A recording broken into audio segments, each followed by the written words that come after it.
রাহুল একই মূলধনে দ্বিতীয় বছরে, সরি 2 বছরে 1400 টাকা এবং 3 নম্বর বছর তৃতীয় বছরে 2996 টাকা সুদ পায়, যেটা কম্পাউন্ড ইন্টারেস্ট।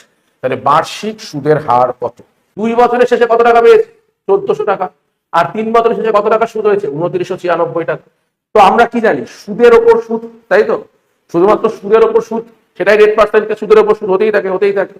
তাহলে 1400 টাকার ওপর কত টাকা রেট দিলে 2996 টাকা হয়? এটাই হলো আলটিমেটলি আমার প্রশ্ন, আর কিছুই নেই।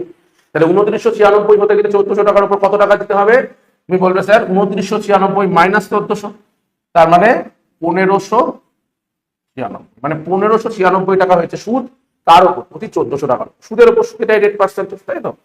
সুতরাং আমি বলতেই পারি যে সুদ দিয়েছে কত স্যার? 1596 আউট অফ কত? 1400, পার্সেন্টেজ মানে কত স্যার? ইন্টু 100%।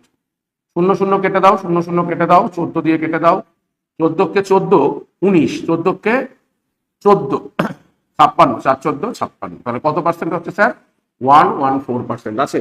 অপশন এ এটাই হবে তোমার 100% রাইট আনসার।